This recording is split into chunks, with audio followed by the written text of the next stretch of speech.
கர்த்தருடைய பரிசுத்தமுள்ள நாமத்திற்கு ஸ்தோத்திரம். இன்றைய நாளின் கர்த்தருடைய வார்த்தையாக நீதிமொழிகள் 4வது அதிகாரம் 4வது வசனம். அவர் எனக்கு போதித்து சொன்னது, உன் இருதயம் என் வார்த்தைகளை காத்து கொள்ள கடவுது, என் கட்டளைகளை கைக்கொள், அப்பொழுது பிழைப்பாய். எனக்கு அருமையானவர்கள், இந்த இடத்துல வேதம் சொல்லும் பொழுது உன் இருதயம் என் வார்த்தைகளை காத்து கொள்ள கடவுது என்று சொல்லப்பட்டிருக்கிறது. நம்முடைய இருதயம் கர்த்தருக்கு முன்பதாக தூய்மை உள்ளதாக இருக்க வேண்டும்.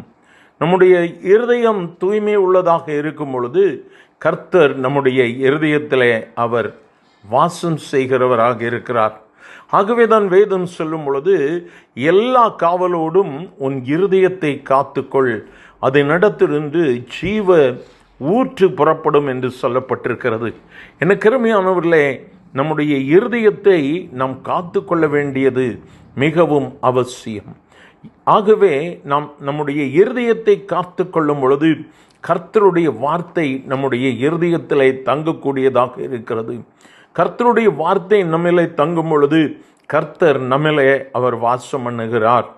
என் கட்டளைகளை கைக்கொள், அப்பொழுது பிழைப்பாய் என்று சொல்லப்பட்டிருக்கிறது. கர்த்தருடைய கட்டளைகளை நாம் கைக்கொள்ள வேண்டியது மிகவும் மிகவும் அவசியம். அப்பொழுது நாம் இந்த உலகத்தில் ஜீவனோடு கூட இருக்க முடியும். ஆவிக்குரிய வாழ்வில் நாம் ஜீவனோடு கூட இருக்க வேண்டுமானால் கர்த்தருடைய கட்டளைகளை நாம் கைக்கொள்ள வேண்டும். இந்த உலகத்திற்கு ஒத்த வேஷம் தெரியாதபடிக்கு, உலகத்தின் மக்களோடு கூட இணைந்து நம்முடைய வாழ்க்கையை நாம் கரைப்படுத்தி விடாதபடிக்கு கர்த்தருடைய கட்டளைகள் நம்முடைய வாழ்விலே செயல்பட வேண்டும். நம்முடைய இருதயம் கர்த்தருடைய வார்த்தைகளை காத்து கொள்ள வேண்டும். இந்த நாளிலும் நம்முடைய வாழ்வை கர்த்தருக்கு முன்பதாக ஆராய்ந்து பார்க்கலாமாம். என் ஆண்டவருடைய வார்த்தை என் இருதயத்தில் இருக்கிறதா? என் ஆண்டவருடைய கட்டளைகளை நான் கை கொண்டு நடக்கிறேனா? எனக்கு அருமையானவர்களே, இந்த காரியங்களிலே நாம் பின்மாறி போவோமானால் நாம் கர்த்தருடைய மேன்மையை பெற்றுக்கொள்ள முடியாது. இந்த நாளிலும் ஒருவேளை நம்முடைய இருதயத்தில் கர்த்தருடைய வார்த்தையை காத்து கொள்ள முடியாதபடிக்கு கரைபட்டிருக்குமானால் என்ன நாளில், ஆண்டவரே எனக்கு ஒரு சுத்த இருதயத்தை தாரும், ஆண்டவரே உம்முடைய கட்டளைகளை கை கொண்டு நான் நடக்க எனக்கு கிருபை தாரும் என்று சொல்லி அவரிடத்தில் கேட்கப் போகிறோம்.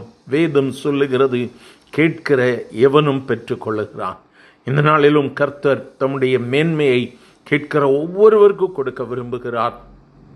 அவரை நோக்கி பார்த்து சொல்லாமா, ஆண்டவரே என் இதயத்திற்குள்ள வாங்கப்பா, உம்முடைய வார்த்தைகளை காத்து கொண்டிருக்கிறேன், நீர் என்னுடைய இதயத்திற்குள்ள வருந்தி அழைக்கலாமா? எங்கள் அன்பின் ஆண்டவரே, ஆசீர்வதிக்கப்பட்ட இந்த நல்ல காலை வேளைக்காக நன்றி. கேட்கிற ஒவ்வொருவரும் ஒரு பொருத்தனையோடு கர்த்தர் எனக்கு நன்மை செய்யும் என்று சொல்லி கேட்டு ஜெபிக்கிறாங்க. அற்புதங்களை செய்யுங்கப்பா. உம்முடைய வார்த்தைகளை கை கொள்ளவும் கட்டளைகளை கை கொள்ளவும் கர்த்தர் கேட்கிற ஒவ்வொருவருக்கும் கிருபை செய்யுங்க. ஆசீர்வதிங்கப்பா. நன்மையின் ஈவுகளினால் திருப்தியாக்கும், தடைகளை அப்புறப்படுத்தும்.